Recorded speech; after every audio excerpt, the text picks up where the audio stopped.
Kembali jumpa dengan saya, Dr. Yonatan Purnomo dari Biblikos Biblical Center, yaitu sebuah organisme non-profit yang bergerak di bidang pelayanan penginjilan, penerjemahan Alkitab, literatur, dan kajian teologi biblika non-doktrinal. Bapak Ibu sekalian, kita akan melanjutkan serial kajian biblika BBC episode yang ketiga. Tema kita kali ini yaitu, kalau Yesus memang Tuhan, kenapa Yesus tidak tahu hari kiamat?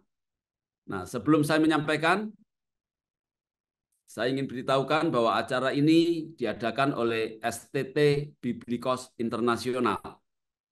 Jika Bapak Ibu ingin mendapatkan informasi lebih lanjut tentang STT kami, silakan hubungi admin di 081-2322-8787. Ini adalah lembaga kami, Lembaga Biblikos Indonesia. Silakan Bapak Ibu, jika ada sesuatu bisa menghubungi kami. Ini adalah profil saya. Silakan Bapak Ibu baca sendiri. Ini adalah buku yang sudah saya terbitkan. Buku ini berjudul Doa Bapa Kami. Buku ini sudah saya buatkan jurnalnya, masuk di Jurnal Internasional Bereputasi, Scopus Q1 di HTS. Jika Bapak Ibu tertarik untuk membacanya, silakan kunjungi di situs itu. Ini adalah buku saya yang lain. Baiklah, seperti biasa, kita sedang bicara tentang isu-isu yang berhubungan dengan kontroversi. Nah, kita mulai dari sebuah pepatah yang mengatakan, Futi chosin, matikan kompor, dinginkan air. Maksudnya apa? Kita selama ini banyak sekali menghadapi persoalan-persoalan, pertanyaan-pertanyaan yang berhubungan dengan kristologi. Banyak orang yang sudah percaya kepada Tuhan juga dibingungkan dengan berbagai pertanyaan. Kalau Yesus Tuhan, kenapa Yesus dibangkitkan? Kemarin kita sudah jawab di dalam episode yang pertama. Kemudian, kalau Yesus itu Tuhan, kenapa Yesus tidak tahu hari kiamat? Nah, hari ini kita mau beresin, Bapak sekalian ya. Sebenarnya, kalau kita tahu permasalahan itu dengan baik, kita tuh sebetulnya bisa menjawab dengan mudah, Bapak sekalian. Tapi persoalannya sekarang banyak orang tuh punya masalah, tapi tidak tahu masalah itu dari mana. Itu yang menjadi kesulitan. Nah, peribahasa Futi Chosin itu adalah satu cara yang paling efektif untuk menyelesaikan masalah menurut tradisi Chinese. Baik, seperti biasa sebelum saya memulainya, saya ingin membacakan terlebih dahulu disclaimer dari saya. Pertama, webinar ini murni bersifat kajian akademik dan doktrinal. Kedua, webinar ini tidak bertujuan untuk menyerang lembaga atau institusi tertentu. Ketiga, webinar ini hanya membahas kajian biblika tentang teks dan terjemahan Alkitab berdasarkan perbandingan Alkitab kanon Bizantin dan Alkitab tidak kanon Textus Receptus dan WHNU. Nah, bagi Bapak Ibu yang ingin memberikan masukan-masukan, ya, silakan Anda diperbolehkan untuk memberikan masukan atau koreksi berdasarkan kajian ilmiah yang disertai dengan bukti-bukti, data-data, dan referensi-referensi ilmiah.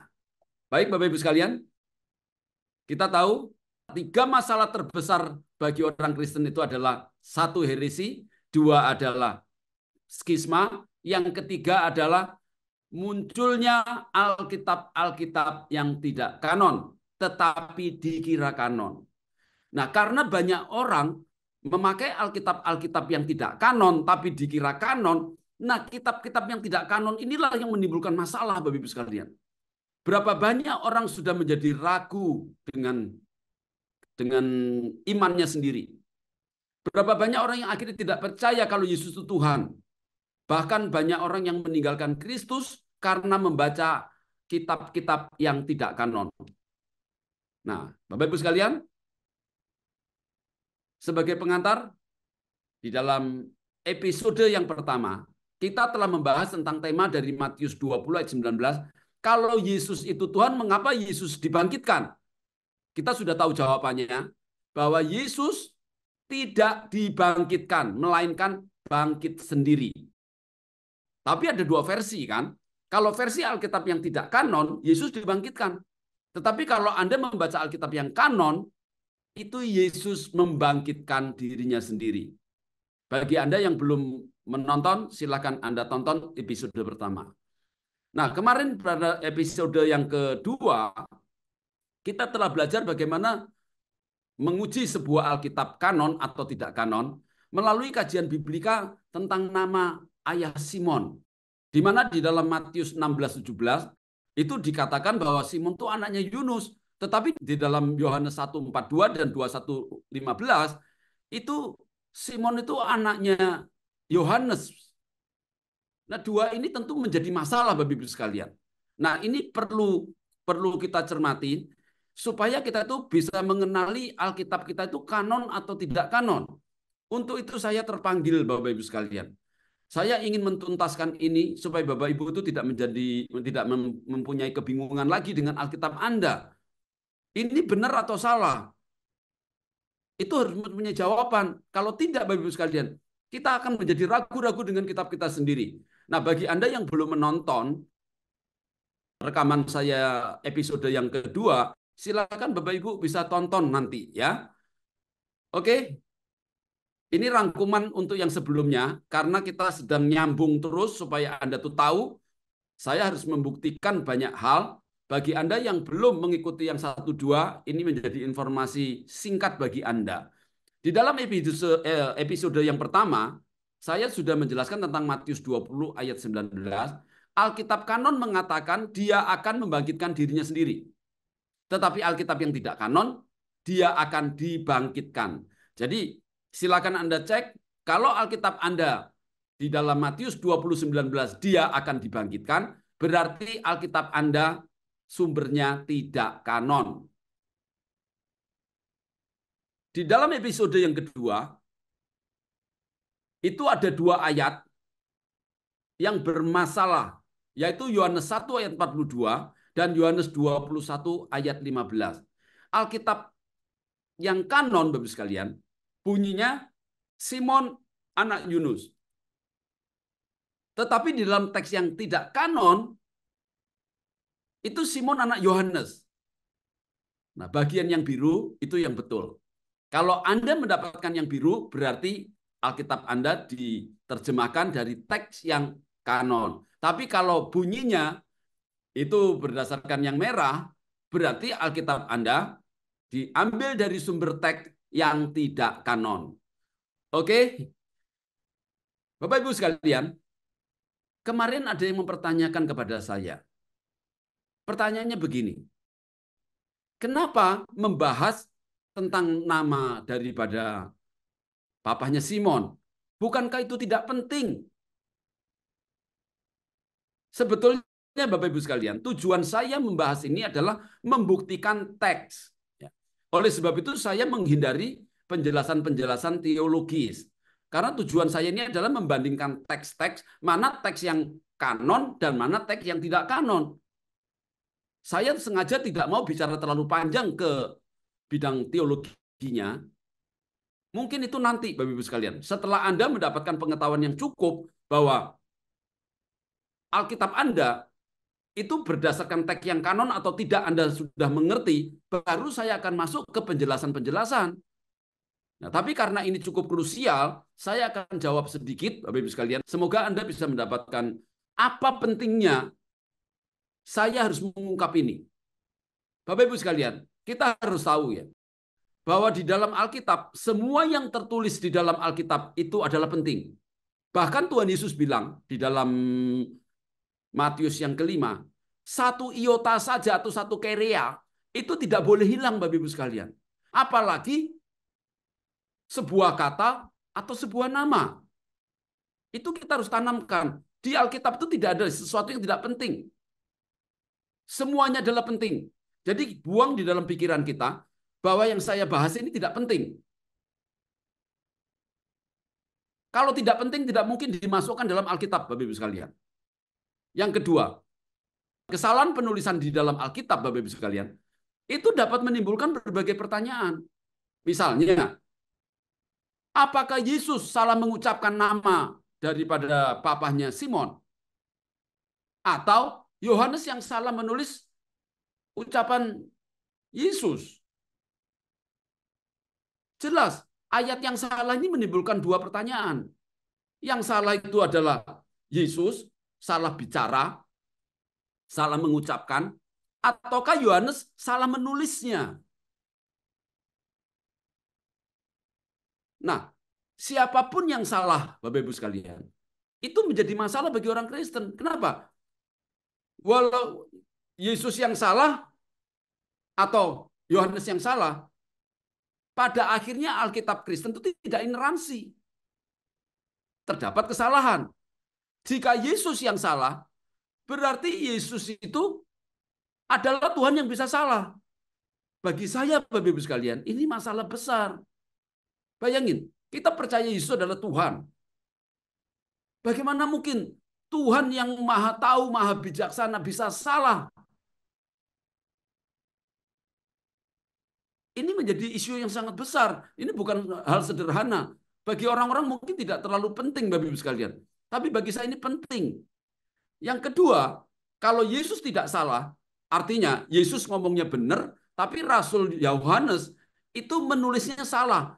Itu juga menimbulkan masalah baru. Kalau Yohanes dalam hal ini salah menulis ucapan Yesus, perhatikan Bapak Ibu sekalian, kalau Yohanes salah menuliskan ucapan Yesus, berarti ada kemungkinan di dalam tulisan Yohanes yang lain mungkin saja akan banyak kesalahan-kesalahan. Saya dulu waktu di China itu mendapatkan satu nasihat yang baik ya dari dosen saya. Dia mengatakan, "Ning ke xin jiu, bu ke xin jiu." Artinya apa? Rasa percaya harus ada, rasa tidak percaya tidak boleh tidak ada. Nah, kalau saya melihat di dalam Alkitab, itu ada satu saja kesalahan, Bapak Ibu sekalian. Itu akan menimbulkan kecurigaan bagi saya. Jangan-jangan ada kesalahan-kesalahan lain yang saya tidak tahu dari tulisan Yohanes atau dari seluruh Alkitab. Jadi Bapak Ibu sekalian, siapapun yang salah, mau Yesus yang salah atau Yohanes yang salah, itu akibatnya fatal. Orang bisa tidak percaya dengan Alkitab kita, dan orang bisa beranggapan bahwa Alkitab kita ini tidak ineransi. Oleh sebab itu, Bapak Ibu sekalian, kita harus mempunyai pengetahuan yang cukup, dan kita harus bisa memastikan Alkitab kita. Alkitab kita ini kanon atau tidak. Kalau kanon berarti ineransi, berarti tidak ada salahnya. Begitu ada satu saja kesalahan, itu harus membuat kita curiga. Jangan-jangan Alkitab yang kita pakai itu bukan cuma satu kesalahannya. Nah, di dalam tema ini, bukankah saya sudah membuat judul 6.577 kesalahan. Ini baru episode yang ketiga. Baru ayat keempat yang saya bahas, Bapak-Ibu sekalian. Berarti masih panjang, masih banyak. Saya berharap Anda tidak sampai selesai. Anda sudah bisa mengambil keputusan. Alkitab mana yang harus Anda pakai?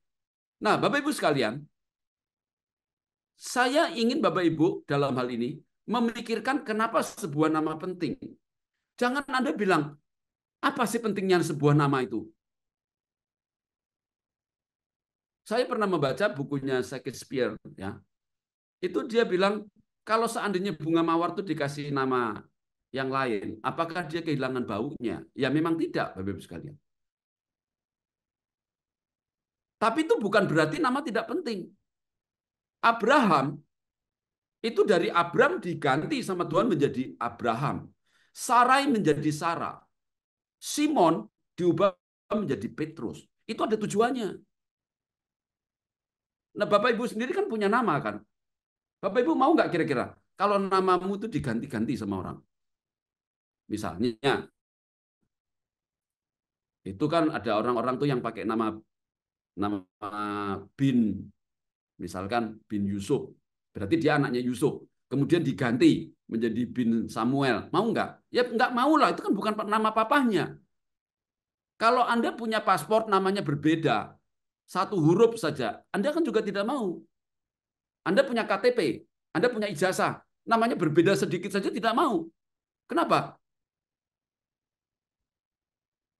Karena ya memang tidak boleh nama itu diganti-ganti, Bapak Ibu sekalian. Jadi kalau namanya Simon Petrus itu anaknya Yunus kemudian dirubah jadi anaknya Yohanes, itu problem besar itu. Itu kalau si Petrus itu tahu, ya, dia pasti tidak mau itu.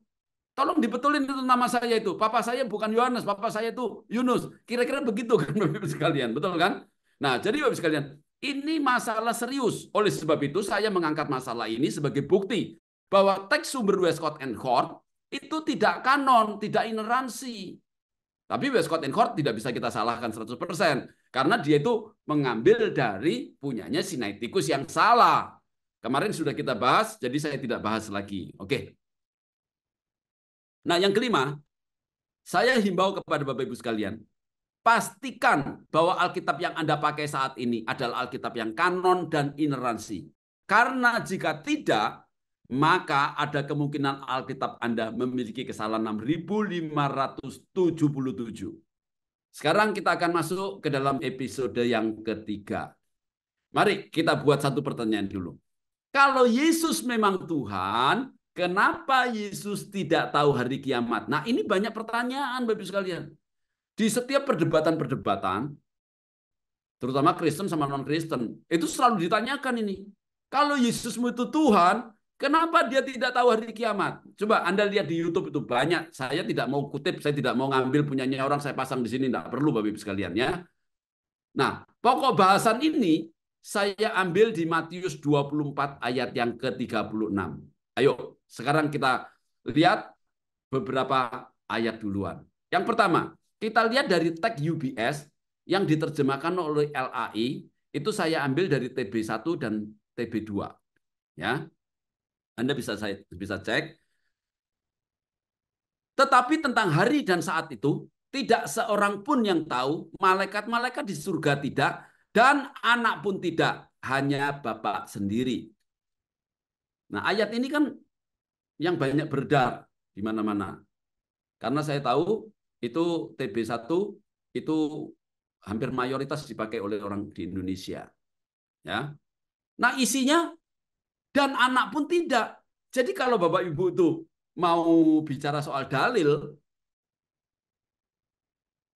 nah ayat ini biasanya dipertanyakan sama banyak orang, terutama yang non-Kristen.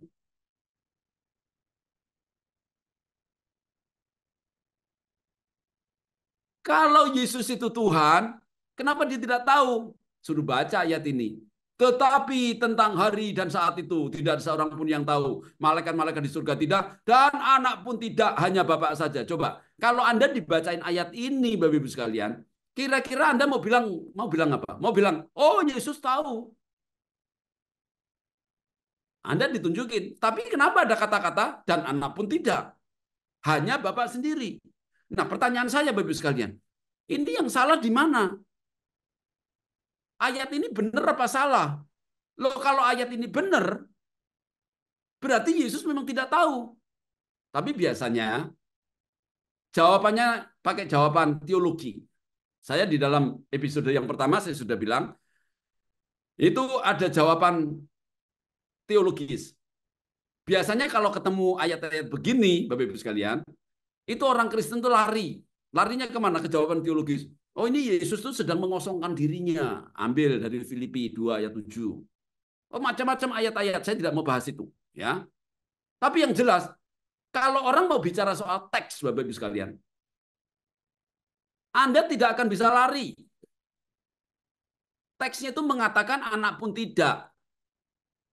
Kalau saya yang tanya, Bapak Ibu sekalian, saya kejar. Saya bilang, saya tidak minta jawaban teologis. Saya minta jawab teks ini. Teks ini mengatakan anak pun tidak. Jangan diputar-putar, akhirnya Yesus itu tahu. Betul nggak? Nah, pertanyaan dari saya, apakah ayat ini benar?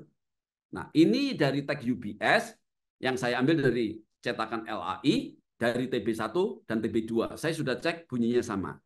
Nah, sekarang kita coba lihat teks selanjutnya.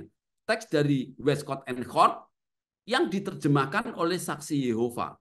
Nah, Saksi Yehova juga sama ini Bapak sekalian.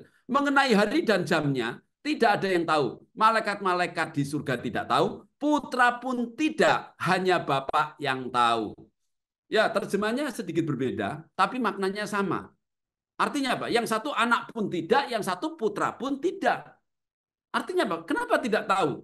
Kalau orang saksi Yehova, kita ini maklumlah, karena memang mereka itu membuat definisi ada Allah besar, ada Allah kecil. Nah, Yesus itu adalah Allah kecil, Allah yang diciptakan.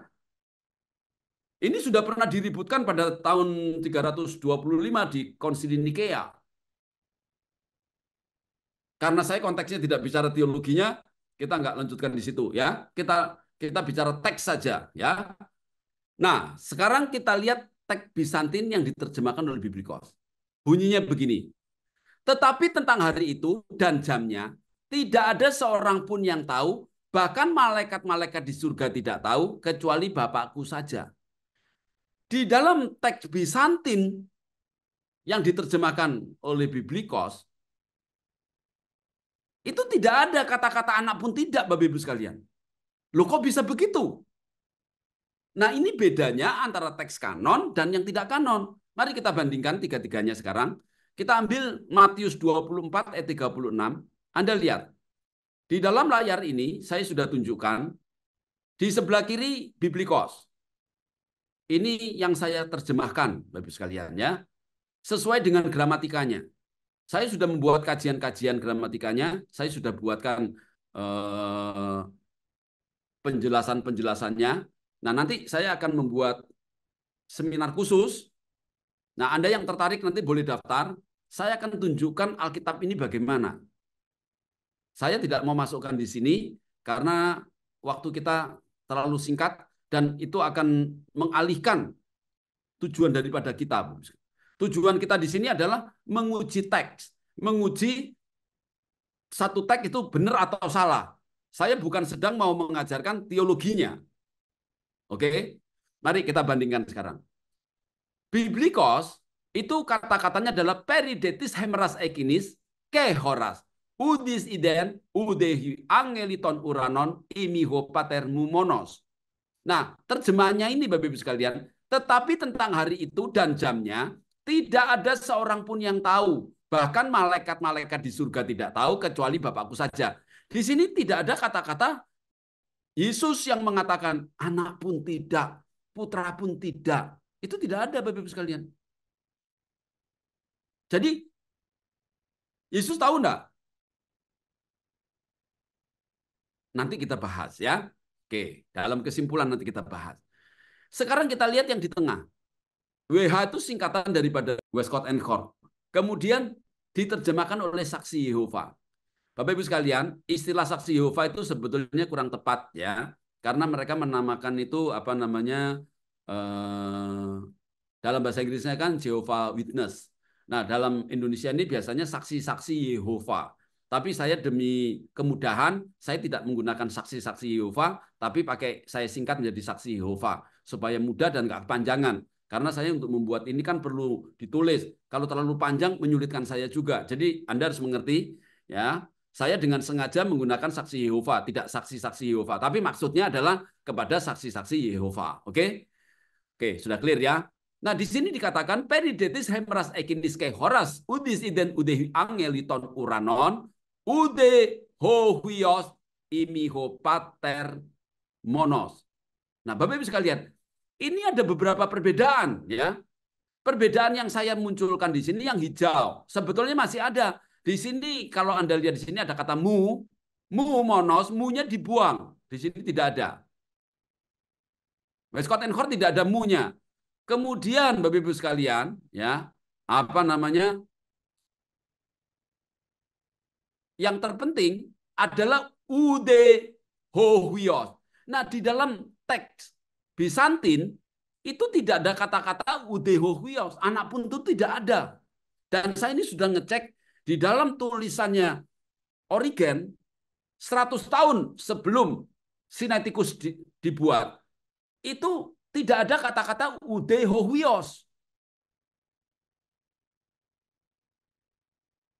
Nah, jadi ini kapan ini mulai ada?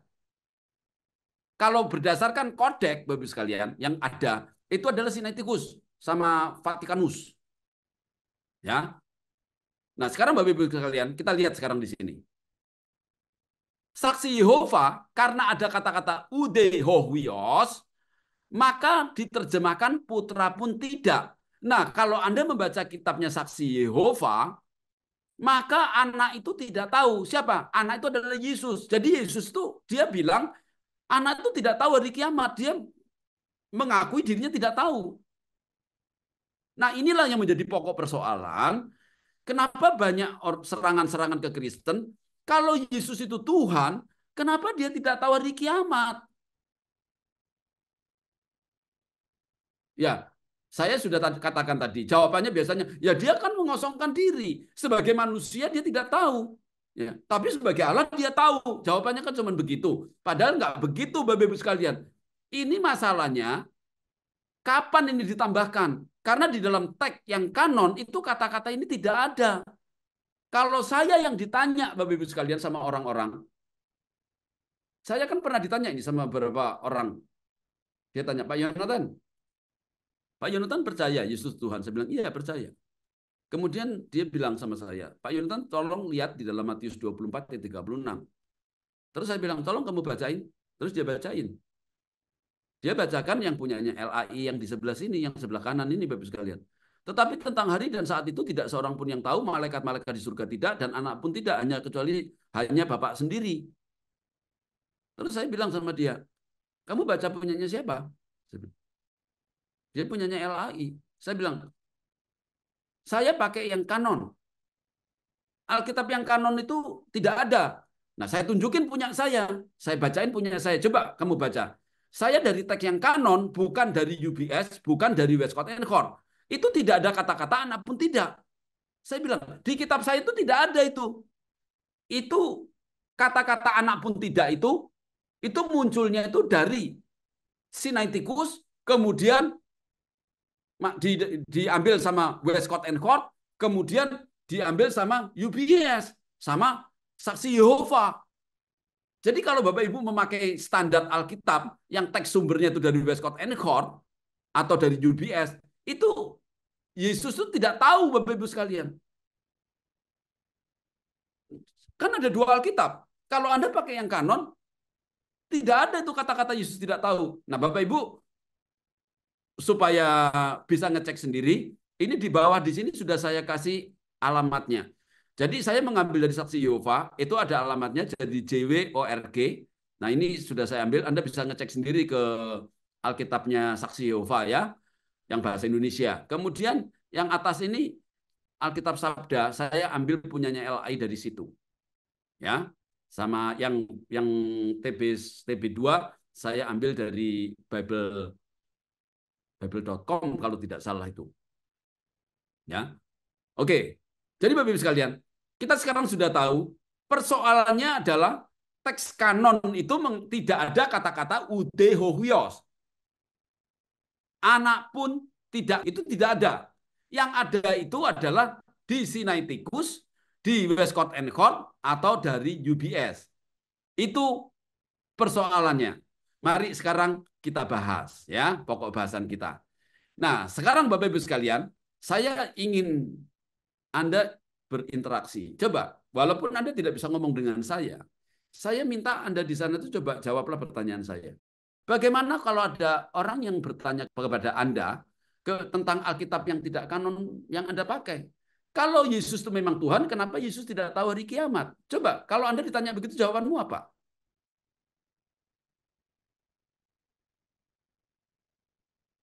Sulit kan? Kenapa? Karena Alkitabmu mengatakan begitu. Nah, di sini Bapak Ibu sekalian, saya cantumkan yang di Markus. Ini adalah ayat paralelnya. Tapi saya tidak bahas sekarang ya.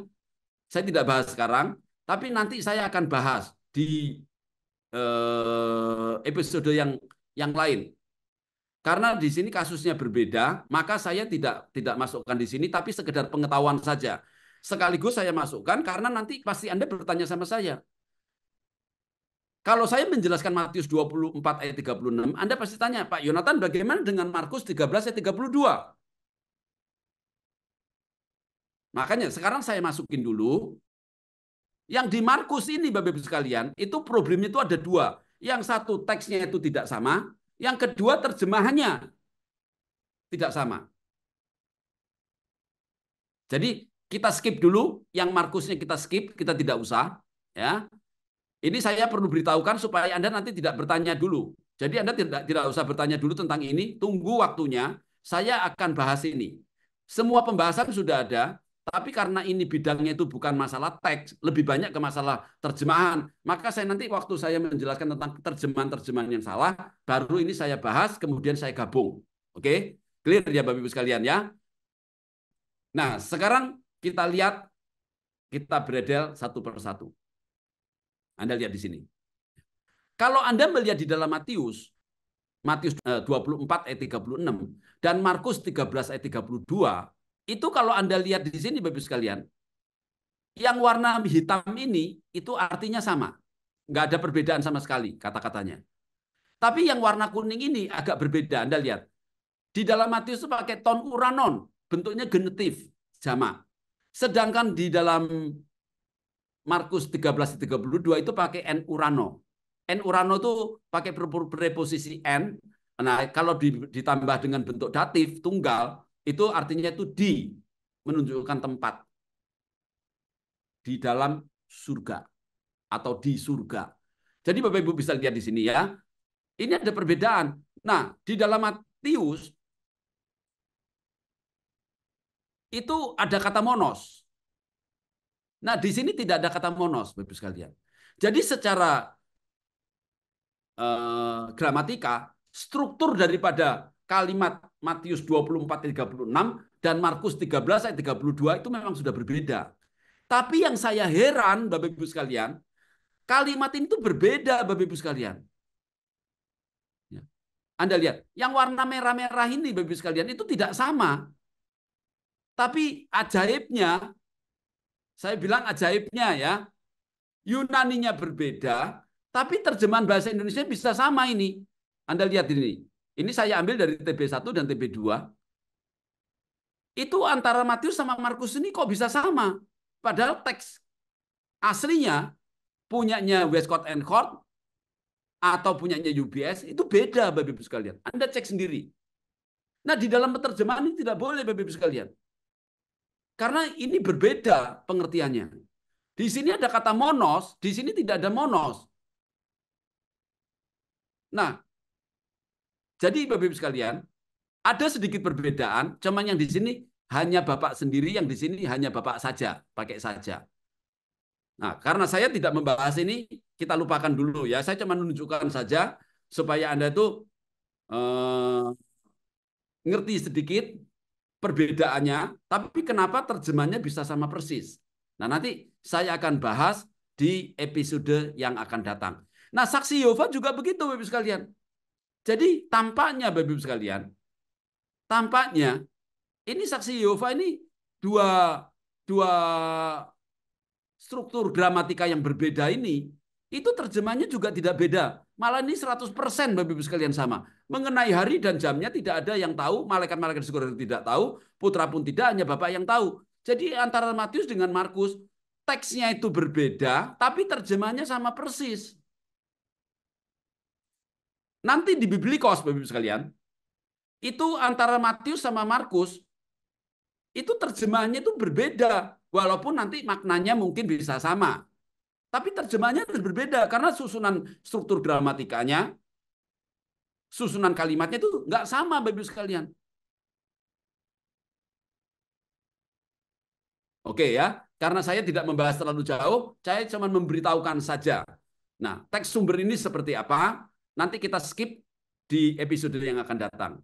Nah, sekarang kita lihat terjemahan lainnya.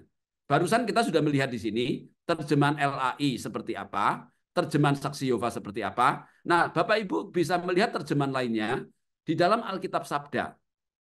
Nah, di Alkitab Sabda itu dicantumkan banyak Alkitab kan? Nah, Anda bisa lihat. Kalau Anda lihat di sini, Bapak Ibu sekalian, saya ini tidak kasih alamatnya, tapi Bapak Ibu bisa lihat saja di Alkitab Sabda. Anda bisa lihat di sini, dalam TB, anak pun tidak. AYT, sang anak pun tidak. Anda lihat ya, ada sang anak pun tidak.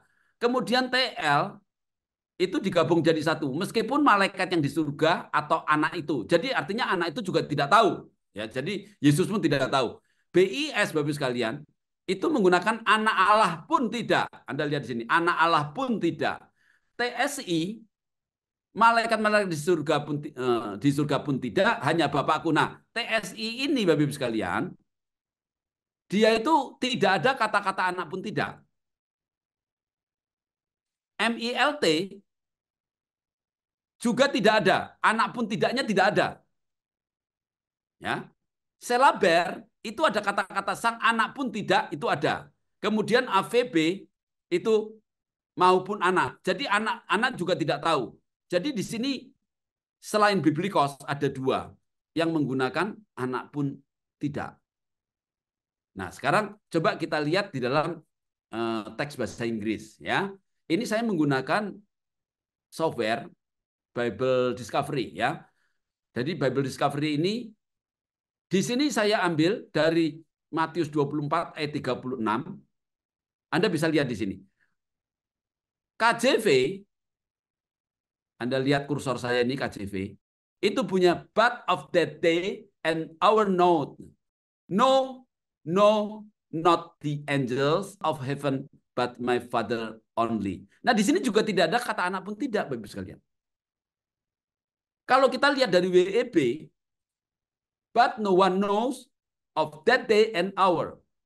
Not even the angels of heaven, but my Father only. Ini juga tidak ada, anak pun tidak. Nah, coba saya tunjukin satu lagi dalam bahasa yang lain ya. Saya tunjukin satu lagi. Nah, ini saya ambil dari bahasa Mandarin, sekalian. Nah, dalam bahasa Mandarin ini, Anda lihat ini yang merah sama yang biru itu sama, Bapak Ibu sekalian. Narezi, hari itu, nashihou, dan waktu itu, ya. Meiou ren zhidao, tidak ada satupun yang tahu. Lian dian shang de dian shi ye bu zhidao. Bahkan malaikat-malaikat di surga juga tidak tahu. Weitu, kecuali Wofu zhidao, Bapakku saja yang tahu. Jadi kata-kata anak pun tidak itu tidak ada, Bapak Ibu sekalian. Saya ulangi ya. 那日子那时候没有人知道，连天上的天使也不知道，唯独我父知道. Nah, Anda yang bisa Mandarin, Anda bisa lihat sendiri. Tidak ada, Bapak Ibu sekalian. Nah, kenapa kok ada dua versi? Kenapa ada dua versi? Yang satu itu kok bilang anak tidak tahu, yang satu kok tidak ada kata-kata anak yang tidak tahu. Ya karena ada banyak sumber, Bapak Ibu sekalian. Banyak teks sumber, ada yang kanon, ada yang kanon. Saya tahu dalam terjemahan Mandarin ini, dia itu menggunakan punyanya Textus Receptus. Nggak mungkin ini menggunakan punyanya Westcott and Hort. Karena kalau pakai Westcott and Hort, pasti di sini nanti ada anak juga tidak tahu. Tapi karena di sini dia bilang tidak mengatakan anak itu tidak tahu, berarti dia pasti pakai yang bukan Westcott and Hort. Jadi begitu Bapak Ibu sekalian ya. Mari sekarang kita bahas. Dalam episode ini kita hanya akan membahas Matius 24 ayat 36 dan kita tidak akan membahas Markus 13 ayat 32. Kita persempit ya. Jadi Markus 13:32 saya tidak akan bahas. Nanti lain kali. Dua, pembahasan Markus 13:32 akan dibahas secara terpisah dalam sesi kajian kesalahan-kesalahan terjemahan dan gramatika. Nanti beberapa minggu kemudian saya akan membahas dulu tentang kesalahan-kesalahan penerjemahan, mulai dari yang sederhana supaya Bapak Ibu tuh bisa belajar. Saya ini bukan cuma sekedar mau menunjukkan mana Alkitab yang benar dan salah, tapi saya juga mau Bapak Ibu tuh terlibat belajar. Saya akan kasihkan ilmu bahasa Yunani dasar supaya Anda tuh tahu, kemudian pelan-pelan meningkat supaya Anda tuh bisa menjelaskan juga kepada orang lain, Bapak Ibu sekalian. Bukan cuma percaya kepada saya. Anda boleh menguji ulang apapun yang saya ajar di sini. Anda boleh menguji lagi, boleh cari buku yang lain, boleh dicocokin lagi. Kalau saya salah, silakan dikritisi, Bapak Ibu sekalian. Ya, kita di sini sedang mencari kebenaran, bukan sedang menunjukkan kita itu pintar atau tidak. Semua karunia itu datangnya dari Tuhan. Saya tidak pernah merasa saya itu pintar, enggak, Bapak Ibu sekalian. Ya, Saya itu orang yang paling gampang diajak bicara. Tidak ada orang yang telepon sama saya tidak saya terima, Bapak Ibu sekalian. Saya menghormati setiap jiwa itu dengan sungguh-sungguh. Karena saya dipanggil oleh Tuhan tuh diberi karunia seperti ini. Tentunya untuk saya beritakan. Oleh sebab itu, mari kita lihat ya. Saya ingin Bapak Ibu sekarang mulai memperhatikan teks sumber Alkitab yang tidak kanon. Westcott and Hort, disingkat WH. Saya pastikan tidak kanon. Nestle Aland atau NA. NA itu singkatan Nestle Aland. Itu juga tidak kanon. Itu ada 28 versi. Ini mau keluar yang 29. United Bible Societies, disingkat UBS. Itu sekarang sudah 5 versi, mau yang ke-6. Nah, ini tidak ada yang kanon. Nah, ketiga-tiganya ini, Bapak-Ibu sekalian, Westcott and Hort, Nestle Aland, dan United Bible Societies, itu mengambil dari teks sumber yang tidak kanon, yang katanya itu kodeks paling tua, yaitu Sinaiticus, abad ke-4. Ini jelas tidak kanon. Kalau kanon, sekali lagi Bapak-Ibu sekalian, kalau ada orang yang mengatakan ini kanon, tolong ditanyakan. Di konsili mana Sinaiticus itu dikanonkan? Waktu pengkanonan, saya kan punya kanonnya itu, kanon 27 ya, di dalam Kartago 419 Masehi. Itu ada urutannya. Urutannya seperti yang sekarang kita pakai. Matius, Markus, Lukas, Yohanes, Kisah Rasul, Roma, dan seterusnya sampai Wahyu. Nah, jadi kalau Anda itu membaca kitab yang kanon, itu judulnya saja, Bapak Ibu sekalian, itu Kisah Rasul itu yang kelima. Tapi kalau Anda melihat di dalam Sinaiticus, saya tunjukin ya, supaya Bapak Ibu bisa lihat di sini. Mari kita lihat Sinaiticus. Nah, ini adalah Sinaiticus, alamatnya adalah www.codex-sinaiticus.org. Silakan Anda lihat sendiri, Anda cari sendiri ya. Ini terbuka, siapa bisa lihat? Anda lihat di sini. Saya tunjukin di sini. Ayo. Anda lihat. Sinaiticus ini, Bapak Ibu sekalian, saya tidak tunjukin perjanjian lama ya, kita pakai perjanjian baru saja. Pertama Matius, yang kedua Markus, yang ketiga Lukas, John, Yohanes. Langsung Roma. Setelah Roma, langsung 1 Korintus, 2 Korintus, Galatia, Efesus, Filipi, Kolose, 1 Tesalonika, 2 Tesalonika, Ibrani, 1 Timotius, 2 Timotius, Titus, Filemon. Baru di sini ada Kisah Rasul. Dari urutannya saja kita tahu dia itu tidak kanon, Bapak Ibu sekalian. Karena kalau Alkitab kanon, itu nggak mungkin urutannya begini. Nah, saya tulisin lagi. Setelah gitu baru Yakobus, James. Kemudian 1 Petrus, 2 Petrus. 1 Yohanes, 2 Yohanes, 3 Yohanes. Terus Yudas, Revelation, Wahyu. Nah, setelah Wahyu masih ada lagi yang namanya Barnabas. Nah, Barnabas ini namanya surat Barnabas, bukan Injil Barnabas. Kalau Alkitab kanon, Bapak Ibu sekalian, itu tidak mungkin lebih dari 27. Nah, ini ada tambahan surat Barnabas, ada ditambah lagi dengan Shepherd of Hermas, Gembala Hermas. Berarti ada 29 kitab. Urutannya sudah tidak sama, isinya 29. Kemudian ada lagi fragmen-fragmen yang tidak teridentifikasi. Jadi Bapak sekalian, kalau ada orang membuat Alkitab, sumber teksnya itu dari Sinaiticus, itu jelas tidak kanon. Kalau orang bilang kanon, siapa yang mengkanonkan? Di konsili mana ada kanon Sinaiticus? Kalau dia dikanonkan, kenapa urutannya tidak sama? Kenapa jumlahnya 29 masih ditambah dengan berapa fragmen? Yang saya heran, kenapa lembaga-lembaga Alkitab di dunia tidak ngecek ini, Bapak Ibu sekalian. Ini dianggap kanon saja sama dia, sementara kanon yang dari Kartago itu tidak digunakan. Nah, saya kalau mau menjelaskan tentang kanon itu bisa mungkin 4 kali pertemuan kali 2,5 jam, kira-kira 10 jam, Bapak Ibu sekalian. Nah, ini saya cuma sekedar memberikan sedikit bukti-bukti saja. Saya sisipkan ya. Nanti suatu hari saya akan bikin khusus tema tentang pengkanonan itu dari A sampai Z. Dari sejarah awalnya sampai jadinya bagaimana. Pengkanonan-pengkanonan seperti apa. Tapi karena sekarang ini fokus kita itu untuk membuktikan kesalahan-kesalahan Alkitab, maka sambil lalu saja saya berikan Anda itu data-data sedikit supaya Anda itu juga nggak terlalu berat, Anda paling tidak sudah tahu. Nah, nanti tunggu suatu hari saya akan buat, Anda ikut, saya bikinkan seminarnya atau saya bikinkan rekamannya ya. Oke, sekarang kita akan kembali lagi. Kita lihat di sini. Jadi Bapak Ibu sekalian,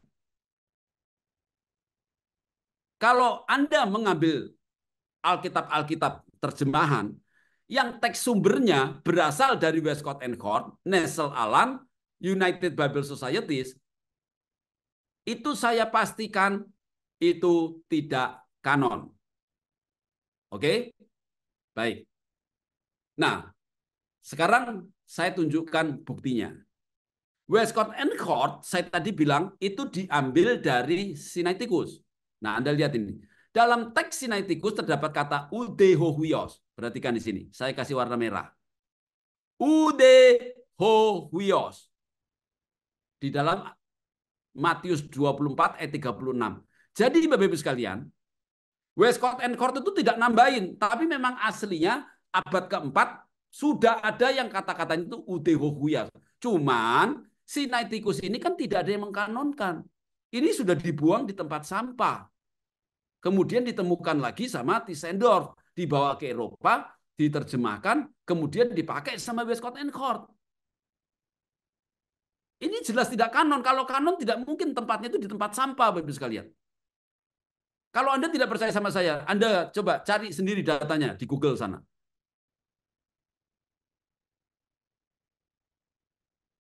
Masa di sebuah biara Alkitab yang kanon dibuang di tempat sampah? Itu karena dia tidak kanon baru dibuang. Tapi kenapa dipungut kemudian disebarkan lagi? Sekarang 240 negara itu menggunakan teks ini, Bapak Ibu sekalian. Dan salah itu banyak. Ini saya baru episode ketiga. Saya akan keluarkan terus setiap minggu, Bapak Ibu sekalian. Saya tidak bisa buru-buru karena saya harus membuat datanya ini, bikin PPPT-nya itu menghambat saya. Kalau saya tidak pakai PPPT, itu saya bisa cepat. Setiap hari saya mau bikin juga bisa. Tapi Bapak Ibu nanti tidak bisa belajar. Tujuan saya ini kan pembelajaran. Jadi supaya Bapak Ibu itu juga bisa ngecek kalau saya salah. Di sini saya tidak sedang mendoktrin Anda, tapi sedang berbagi pengetahuan. Siapapun boleh menyanggah saya kalau memang saya salah, gitu loh. Tapi berdasarkan bukti ya, jangan cuma membidat-bidatkan orang. Hari ini tuh banyak orang tuh tidak bisa menyanggah yang saya ngomong, tapi cuman bilang itu bidat, itu sesat, itu belajar dari mana. Tapi inti masalah yang saya ngomong, Bapak Ibu sekalian, itu tidak ada itu yang apa namanya yang bisa membantah. Kenapa? Karena saya berdasarkan data, faktanya memang begini. Westcott and Hort siapa yang mengkonsilikan atau mengkanonkan? Westcott and Hort itu bikinan dua orang, Bapak Ibu sekalian. Gereja tidak pernah mengkanonkan ini. Coba cari konsilinya di mana. Kapan gereja itu pernah kumpul membuat kanon yang namanya Westcott and Hort? Nestle Aland juga tidak ada. Ini juga perorangan. United Bible Societies, nah itu kumpulan-kumpulan gereja yang menggunakan Westcott and Hort sama Nestle Aland. Kalau Anda jeli, Bapak Ibu sekalian, itu Luther, Zwingli, itu juga sudah menerjemahkan Alkitab. Termasuk Tyndale sama Wycliffe. Itu menggunakan punyanya Textus Receptus.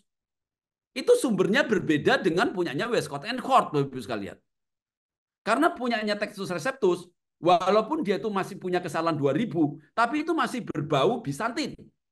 Karena itu diambil dari teks Bizantin yang berkembang di Eropa Barat.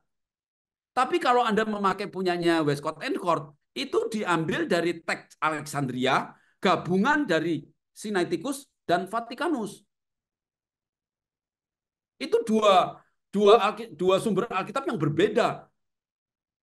Makanya, kalau Anda mengerti perbedaan-perbedaan ini, Anda waktu membaca Alkitab nanti, Anda langsung tahu kok, ini punyanya siapa, ini punyanya siapa, salahnya di mana, di mana, di mana. Nanti tahu. Nah, nanti Bapak Ibu kalau sudah nanti saya sudah bikin kira-kira 100 ya, 100 episode, pengetahuan Anda kan sudah banyak. Anda tuh dengan mudah bisa membandingkan. Nah, tujuan saya itu supaya orang Kristen di dunia ini, terutama yang di Indonesia, mendapat berkat pertama. Anda bisa belajar. Oleh sebab itu kalau mendengarkan saya punya penjelasan, jangan di skip-skip, jangan dipotong-potong, Anda rugi. Kenapa? Kalau Anda cuma skip-skip, ya, bahkan ada yang cuma mau cari kesalahan saya saja, Bapak Ibu sekalian. Heran nggak? Lihat YouTube-nya orang tuh cuma dicari salahnya yang mana. Ya dia nggak akan mendapatkan yang baik gitu loh. Karena tujuan itu mencari kesalahan orang. Coba kalau dengarkan baik-baik, ya, dia akan bisa mendapatkan berkat dari Tuhan. Kalau mencari kesalahan, lama-lama salah paham itu, betul kan? Oke, jadi ini bukti dari Sinaiticus. Nah, Anda kalau mau lihat, silakan nanti ketik di www.codex-sinaiticus.org. Ini alamatnya ada, silakan Anda ketik, Anda cari. Oke, mari sekarang kita kembali lagi untuk menuntaskan kita ngomongan tadi. Anda lihat, Biblikos itu tidak ada kata-kata udehowios. Jadi tidak ada kata-kata putra pun tidak. Ini punyanya Saksi Yehova ya. Punyanya Saksi Yehova itu sama punyanya UBS yang digunakan oleh LAI, itu teks sumbernya sama Bapak Ibu sekalian. Sumbernya dari Westcott and Hort. Oleh sebab itu Anda jangan heran, teks Yunaninya itu sama, terjemahannya itu juga sebetulnya sama. Cuman bedanya kalau Saksi Yehova itu menggunakan putra, maka punyanya LAI menggunakan anak. Nah, di belakangnya agak beda sedikit ini. Hanya Bapak yang tahu. Kalau di sini hanya Bapak sendiri. Ya beda sedikit, tapi intinya sudah sama. Ada anak pun tidak tahu. Nah, itu yang menjadi persoalan. Kenapa orang Kristen dipertanyakan tentang keilahian Kristus? Saya melihatnya itu sedih, Bapak Ibu sekalian ya. Setiap ada debat lintas agama atau diskusi-diskusi antara Kristen dengan non-Kristen, itu yang ditanyakan tuh selalu ini. Menurut saya masuk akal pertanyaan itu. Saya pun dulu juga mempertanyakan, seandainya saya itu tidak mendapat jawaban dari Tuhan, Bapak Ibu sekalian. Bisa jadi saya tidak mau percaya Yesus lagi. Kenapa? Buat apa saya percaya Yesus? Manusia yang kiamat tidak tahu, mati nggak bisa membangkitkan dirinya sendiri. Apa bedanya dengan saya kalau begitu? Tapi karena Tuhan sudah memberikan kepada saya satu karunia, bahkan menunjukkan ada Alkitab teks yang kanon yang dibuat oleh konsili, yang dikeluarkan oleh gereja yang berotoritas, yang sama persis dengan autografnya, yang tidak ada salah sama sekali, yang tidak pernah diubah-ubah, tidak pernah direvisi. Itu akhirnya Tuhan kasih saya kitabnya, Tuhan kasih satu kemurahan, kasih karunia bisa menerjemahkan. Dan saya sudah tahu sekarang, Alkitab Kristen itu tidak ada salahnya. Kalau Anda pakai yang kanon. Tapi kalau Anda pakai yang punyanya kritik teks, Bapak Ibu sekalian, itu mereka itu tidak percaya ada salinan yang kanon. Semuanya tidak kanon. Yang kanon itu yang autograf saja. Ya terserah. Bapak Ibu mau ikut yang itu ya nggak apa-apa. Sekali lagi saya ngomong, Anda boleh berbeda dengan saya dan Anda tidak akan menjadi musuh saya. Boleh kok. Anda mau berbeda pandangan dengan saya nggak masalah. Tetap saya nganggap Anda saudara kok. Anda datang ke Surabaya kalau saya ada waktu ketemu kita makan-makan bersama gitu loh. Saya itu bukan orang yang suka membidat-bidatkan orang. Di sini saya tidak sedang membidatkan, tapi saya sedang mengatakan teks kanon dan tidak kanon. Itu saya ulang-ulang terus Bapak Ibu sekalian. Ineransi dan tidak ineransi. Karena selama ini kita kan dicekokin dengan pengertian yang salah bahwa Alkitab yang kita punya hari ini semuanya kanon. Tapi kalau kanon kenapa banyak salahnya? Nanti kita bilang, oh itu terjemahannya. Bisa jadi terjemahannya, tapi bisa jadi bukan terjemahannya Bapak Ibu sekalian. Tapi karena teksnya, contohnya seperti ini. Dalam hal ini Bapak Ibu sekalian, terjemahan Saksi Yehova itu tidak salah. Terjemahannya itu betul. Tapi teksnya yang tidak kanon. Demikian juga dengan yang dipakai oleh UBS, yang mengambil dari Westcott and Hort, yang diterjemahkan di Indonesia oleh LAI. Ini terjemahan LAI ini benar Bapak Ibu sekalian. Terjemahannya benar, ini tidak salah kok.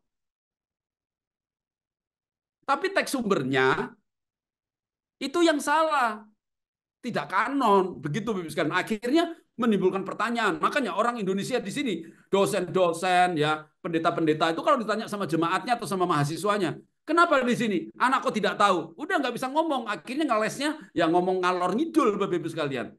Kalau saya nggak mau begitu. Kalau saya bilang itu tidak kanon. Yang kanon itu Yesus itu tidak pernah ngomong itu kalau Yesus tidak tahu. Itu kira-kira Bapak Ibu sekalian ya. Nah, kita maju satu langkah lagi. Ada tuduhan katanya dihilangkan. Jadi ada yang bilang sama saya bilang begini. Itu ya versi ini itu dihilangkan sama Bizantin. Awalnya itu ada, tapi kemudian dibuang sama Bizantin. Jadi tuduhannya Bizantin telah menghilangkan kata ude hohuios, anak pun tidak. Katanya dibuang Bapak Ibu sekalian. Terus saya tanya sama mereka, mana buktinya? Dia tidak bisa membuktikan Bapak Ibu sekalian. Nah, sekarang saya mau membuktikan kepada Anda ya. Apakah Bizantin itu sudah menghilangkan kata-kata ude hohuios? Mari kita lihat. Saya tunjukin dulu Bapak Ibu sekalian ya. Perhatikan di sini. Ini saya kasih timeline-nya. Ini tahun 100, tahun 200, tahun 300, tahun 400. Oke.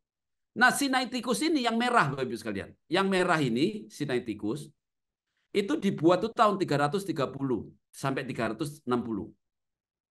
Oke. Berarti kalau begitu Bapak Ibu sekalian, seandainya benar teks Bizantin itu menghilangkan, harusnya adanya baru setelah tahun 360. Betul kan? Ini ada dulu, kemudian dihilangkan. Berarti dia harus munculnya setelah tahun 360. Itu logika dasar itu. Nggak usah saya jelaskan lagi kepada Bapak Ibu sekalian.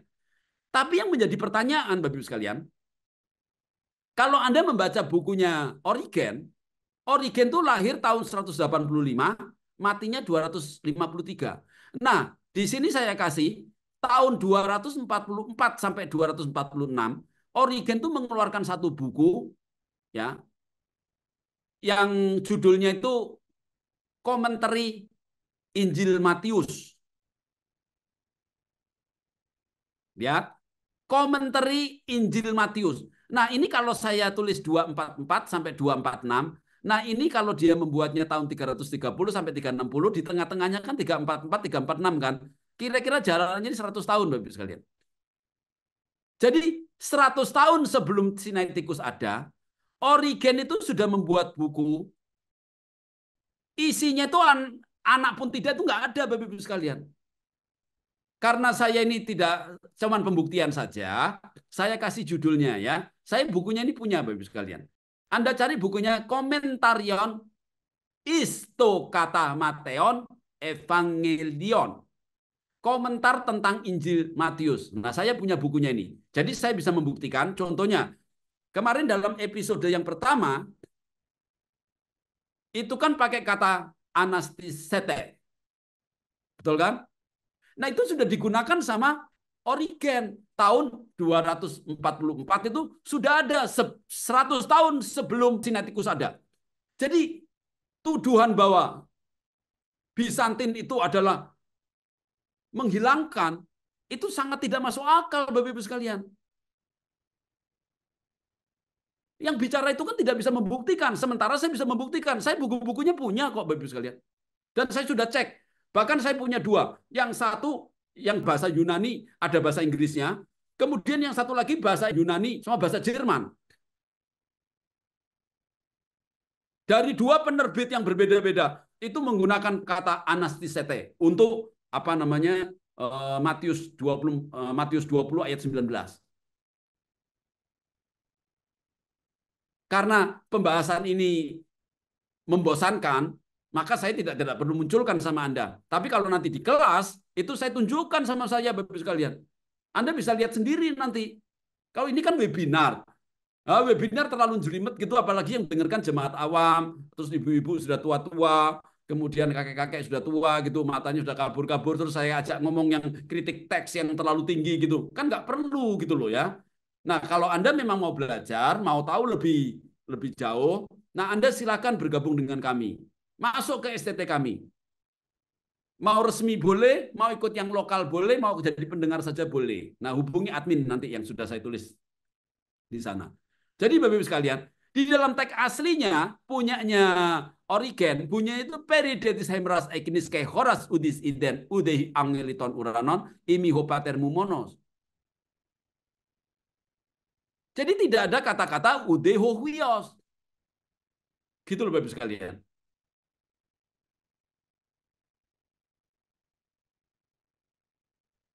Kesimpulan.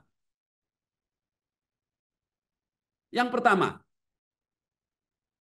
kita akan menjawab pertanyaan, apakah di dalam teks kanon Matius 24:36 Yesus mengatakan tidak tahu hari kiamat? Jawabnya sekarang apa? Tidak. Yesus tidak pernah mengatakan kata-kata itu, Bapak sekalian. Kalau Anda menggunakan teks yang kanon. Nah, berdasarkan teks sumber kanon Bizantin, tidak ada frasa udehohuios yang artinya anak pun tidak. Itu tidak ada. Yang kedua, frasa udehohuios, anak pun tidak, hanya ada di dalam teks-teks sumber Alkitab yang tidak kanon, yang berasal dari teks sumber tidak kanon Kodeks Sinaiticus. Nah, di dalam Kodeks Sinaiticus itu memang ada Bapak Ibu sekalian. Tapi Anda harus tahu, Kodeks Sinaiticus itu dibuat oleh bidat adopsionis. Itu bukan bikinan gereja. Gereja itu mengeluarkan yang di Konsili Kartago itu, yang terakhir tahun 419. Kodeks Sinaiticus itu tidak ada konsilinya. Tidak ada. Gereja itu membuat Kodeks Sinaiticus itu tidak ada. Itu bikinan liar, Bapak Ibu sekalian. Dari orang-orang Kristen bidat, dari orang-orang Kristen Yahudi yang tidak mau mengakui Yesus Tuhan dari semula. Jadi waktu itu, Bapak Ibu sekalian, ketika Tuhan Yesus disalibkan, kemudian murid-murid itu mengabarkan Injil, itu nanti akan banyak orang-orang Yahudi yang masuk Kristen. Tapi mereka waktu itu, dia masuk Kristen tapi tidak mau meninggalkan cara berpikir Yudaisme yang dulu. Contohnya apa? Kalau Bapak Ibu baca di dalam Galatia 2, mulai dari ayat 10 ke atas, itu nanti kan Rasul Rasul Paulus kan pernah mempersoalkan tentang Petrus waktu itu di Antioquia, dia sedang makan bersama-sama dengan orang tidak bersunat. Kemudian tiba-tiba datang rombongannya Yakobus, yang anak buahnya itu orang-orang Farisi yang kemudian bertobat. Nah, mereka tidak mau duduk bersama-sama orang yang tidak bersunat, Bapak Ibu sekalian. Yang bersunat kumpul sendiri, yang tidak bersunat sendiri. Nah, waktu itu Bapak Ibu sekalian, Petrus itu sedang makan bersama-sama dengan orang yang tidak bersunat bersama dengan siapa namanya Barnabas dan Paulus. Nah, siapa namanya si Petrus itu karena lihat yang tidak bersunat itu kumpul sendiri sama gerombolannya Yakobus, dia tuh pindah Bapak Ibu sekalian. Nah, Barnabas juga ikut-ikutan. Anda baca di dalam Galatia 2 ayat yang ke-10 ke atas itu. Nah, nanti Bapak Ibu sekalian, ya, Anda bisa lihat nanti di dalam Kisah Rasul yang ke-15 itu ada konsili. Nah, konsili itu salah satunya membahas tentang sunat.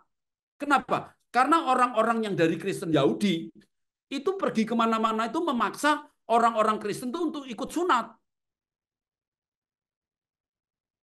Jadi mereka masuk Kristen bukan belajar Kristen, tapi mau memasukkan ajaran yang lama dari Yudaisme, dimasukkan ke Kristen. Nah itu yang ditentang sama Rasul Paulus. Sampai akhirnya ada konsili. Yang pertama di Yerusalem, Anda bisa baca di dalam Kisah Rasul 15. Artinya apa? Orang-orang Kristen Yahudi tadi masuk Kristen, itu membawa konsep yang lama ke dalam Kristen. Nah salah satunya dia itu menolak Yesus itu sejak semula adalah Allah. Nah, golongan adopsionis ini, mereka tuh tidak mengakui Tuhan itu, Yesus itu adalah Allah yang menjadi manusia. Tetapi sebaliknya, dia itu mengajarkan bahwa Yesus adalah manusia biasa yang karena ketaatannya, Maka Yesus telah diadopsi oleh Allah menjadi anak Allah. Kemudian diberi gelar sebagai anak Allah. Jadi bagi mereka waktu itu, Bapak Ibu sekalian, Yesus itu hanyalah manusia biasa yang karena ketaatannya kemudian diadopsi oleh Allah dan dia menjadi anak Allah. Nah, jadi kata-kata anak Allah tadi itu cuma gelar. Nah, ini berbeda dengan golongannya Arius. Kalau golongannya Arius itu, Yesus itu Allah, tapi Allah yang diciptakan. Jadi Allah kecil. Kalau yang adopsionis tidak begitu, Bapak Ibu sekalian. Nah, nanti Bapak Ibu sekalian, saya akan buatkan seminarnya khusus, bukti-bukti ayat-ayat mana di dalam Sinaiticus, itu di mana keilahian Yesus, itu dibuang, diganti. Jadi yang Yesus itu Allah, itu diganti. Saya itu punya datanya, Bapak Ibu sekalian, dan saya sudah bikin bukunya. Cuman pelan-pelan, saya tidak bisa langsung masuk ke sana. Saya mulai masuk dari dasar, kasih contoh-contoh. Seperti kemarin, saya kenapa mengambil contoh yang dari nama papahnya Simon. Di dalam Matius, Simon anak Yunus, anak Jonah. Sedangkan di dalam Yohanes 1:42 dan Yohanes 21 ayat 15, Simon itu anak Yohanes. Nah, saya sengaja Bapak Ibu sekalian, saya mengambil tema-tema, contoh-contoh yang tidak debatable. Tolong dimaklumi. Mungkin bagi Anda tidak penting, tapi bagi saya itu sangat cocok. Kenapa? Karena kalau saya itu mempersoalkan ayat-ayat yang debatable, terjemahan-terjemahan yang debatable, itu menjadi keributan. Yang satu punya pandangan sendiri, begini, yang satu punya pandangan sendiri. Itu tidak ada habisnya. Makanya saya itu mengambil contoh-contoh yang teksnya itu jelas-jelas berbeda, sehingga tidak bisa diperdebatkan lagi. Contohnya kemarin. Di dalam episode yang pertama, yang kanon Bizantin, dia menggunakan kata anastisete, bentuknya middle. Sedangkan yang pakai punyanya Westcott and Hort bentuknya adalah pasif. Ini tidak bisa diperdebatkan Bapak Ibu sekalian. Karena jelas. Yang kedua kemarin, Simon itu anaknya siapa? Anaknya Yunus apa anaknya Yohanes? Orang tidak bisa memperdebatkan ini karena sudah jelas-jelas nyata. Nah, sekarang saya menggunakan yang ketiga, Matius 24 ayat 36. Yang satu ada tambahan hovios, hovios, yang satu tidak ada. Nah, saya sengaja menggunakan ayat-ayat yang tidak bisa dibantah. Karena kalau di dalam kekristenan itu apa saja itu bisa dibantah itu. Kan pintar-pintar orang Kristen tuh kalau suruh menjelaskan firman Tuhan itu. Nah, saya carikan aja itu ayat-ayat yang tidak bisa dibantah. Dengan gitu beres Bapak Ibu sekalian. Paling-paling bantahnya itu nanti ngelesnya pakai teologi. Ya maksudnya nggak begitu. Kemudian diputer-puter, akhirnya Yesus tahu. Padahal tulisannya anak pun tidak, gitu kan. Ya biarin aja, nggak apa-apa. Tapi netizen sekarang pinter. Beda Bapak Ibu sekalian. Ya. Jemaat dulu 30 tahun yang lalu, jemaatnya nurut-nurut, taunya jadi pendeta. Hari ini sudah terbuka lebar. Orang di rumah sudah bisa mengakses internet. Sekarang jemaat lebih pintar dari gembalanya, daripada pendetanya. Mahasiswa lebih pintar dari dosennya. Kalau gembala-gembala, pendeta-pendeta, dosen-dosen males, nggak mau belajar, ya. Terus jemaatnya nanti belajar, mahasiswanya belajar dari Biblikos. Terus jemaatnya lebih tahu, mahasiswanya lebih tahu. Nah, di situ nanti itu terjadi bencana besar tuh nanti. Dosen-dosen dan pendeta-pendeta nanti akan kehilangan kepercayaan dari jemaat dan dari mahasiswanya. Kalau jemaat sudah lebih tahu daripada pendetanya, untuk apa pergi ke gereja? Pasti begitu cara berpikirnya, betul nggak? Sangat dimungkinkan mereka akan keluar dan pindah. Untuk apa diajarkan sesuatu yang salah? Harusnya seorang pendeta bisa memberikan firman yang lebih benar. Jemaat yang salah dibetulin, bukan jemaatnya yang betulin pendetanya. Kan nggak begitu Bapak Ibu sekalian. Oleh sebab itu saya anjurkan kepada semua hamba-hamba Tuhan, belajarlah ya. Anda dengarkan punya saya ini kan tidak dipaksa. Kalau benar ambil, kalau nggak benar ya nggak usah diambil, kan nggak apa-apa kan? Kan tidak ada masalah. Tapi kalau Anda itu belum apa-apa sudah a priori, sudah takut, ya Anda tidak dapat apa-apa. Ya, nanti jangan salahkan kalau suatu hari nanti ya Anda akan tidak dipercaya lagi dengan jemaatmu. Kenapa? Karena jemaatmu lebih tahu daripada Anda. Oke? Yang keempat, saya sudah membuat penelitiannya di mana terdapat banyak ayat-ayat yang berisikan keilahian Yesus telah diganti secara terstruktur. Saya sudah bikin bukunya Bapak Ibu sekalian ya. Jadi ayat-ayat mana harusnya begini dibuang, Yesus yang manusia, contohnya tadi. Contohnya sekarang saya kasih dua ya. Yang kemarin episode 1, Yesus itu dibikin dari membangkitkan dirinya sendiri menjadi dibangkitkan.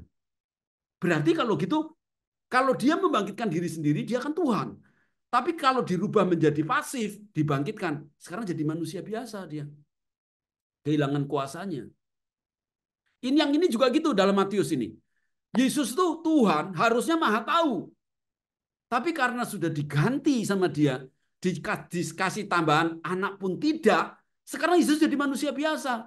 Dan ini banyak Bapak Ibu sekalian, sudah saya daftar itu, tinggal saya jelaskan satu, sabar ya, saya berikan. Nah, selama ini kan tidak ada yang membongkar seperti ini. Saya heran juga, begitu banyak ahli-ahli biblika katanya. Di STT banyak dosen-dosen bahasa Ibrani Yunani, tapi kenapa tidak tahu hal seperti ini dan tidak pernah diungkap gitu loh. Oke ya. Nah, kalau begitu, jawabannya bagaimana? Kalau Anda ditanya, Yesusmu tahu atau tidak? Anda jawab sendiri ya. Kesimpulan yang kedua, benarkah tuduhan yang mengatakan bahwa teks kanon Bizantin telah menghilangkan frasa udehogios? Anak pun tidak. Jawabannya apa? Tentu tidak. Teks kanon Bizantin tidak pernah mengubah, tidak pernah menambah atau menghilangkan ayat-ayat atau kata-kata tertentu dalam Alkitab. Kenapa? Karena teks kanon itu setia pada aslinya, pada autografnya. Kalau sedikit saja ada kesalahan, Tuhan bilang satu iota saja tidak boleh hilang. Nah, orang yang setia itu tidak menambah, tidak mengurangi, tidak mengganti, tidak mengubah-ubah. Nah, yang suka menambah-nambah, mengurang-urangi, mengubah-ubah, mengganti-ganti, itu kan para bidat. Karena apa? Dia tuh ingin memasukkan ajarannya ke dalam Alkitab supaya bisa diikutin orang. Paling enak tuh bikin ayat, Bapak sekalian. Kalau Anda bikin doktrin, tidak ada ayatnya, nggak laku. Betul nggak? Bikin ayatnya dulu. Ayatnya sudah ada, sekarang tinggal jelasin. Orang lihat, oh iya ya, ada ayatnya ya. Berarti ini firman Tuhan. Padahal bukan, Bapak sekalian, diganti. Nah, Anda bisa lihat di sini ya. Buktinya dapat dilihat di dalam komentari Origenes yang dibuat pada tahun 244-246 yang berjudul Commentarion Istokata Mateon Evangelion. Ternyata sama dengan teks Bizantin yang beredar saat ini. Itu artinya teks Bizantin tidak menghilangkan kata udehohuios. Hal ini dapat dilihat dari penanggalan dibuatnya Kodeks Sinaiticus yang diperkirakan pada abad keempat 330 sampai 360 Masehi. Berarti kurang lebih 100 tahun sebelum Kodeks Sinaiticus ada, teks yang tidak mencantumkan frasa udehohuios sudah ada sebelum Kodeks Sinaiticus ada. Jadi kata-kata yang tidak ada udehohuios itu sudah lebih dulu ada daripada teks yang ada kata-kata udehohuios. Teks yang tidak ada kata-kata anak pun tidak, itu ada lebih dulu daripada teks yang mengatakan ada kata anak pun tidak. Kesimpulan yang ketiga. Bagaimana dengan ayat paralel dalam Markus 13:32 yang berbunyi, tetapi tentang hari atau saat itu tidak seorang pun yang tahu, malaikat-malaikat di surga tidak, dan anak pun tidak, hanya Bapa saja. Nah, Markus 13:32 bukan hanya ada masalah teks, tetapi juga ada masalah terjemahan yang salah secara gramatika. Jadi Bapak Ibu sekalian, nanti saya akan bahas kesalahan-kesalahan penerjemahan dalam gramatika. Jangan keburu-buru ya. Saya tunjukin dulu beberapa kesalahan-kesalahan teks dulu, nanti kita sambil belajar tentang gramatikanya, sambil saya ngajarin Anda bahasa Yunaninya. supaya ketika Anda nanti menggunakannya untuk mengkhotbahkan atau menjawab orang lain, Anda sudah mempunyai cukup pengetahuan ya. Yang ketiga, Markus 13:32 akan saya bahas secara tersendiri ketika menjelaskan kesalahan-kesalahan terjemahan dan gramatika. Jadi Bapak Ibu sekalian, nanti kita akan bahas sendiri ini ya. Oke, sekarang ayo terakhir kita uji Alkitab Anda. Ini kesimpulan terakhir ya. Silakan cek Alkitab Anda. Ayo, silakan di rumah Anda cek lagi.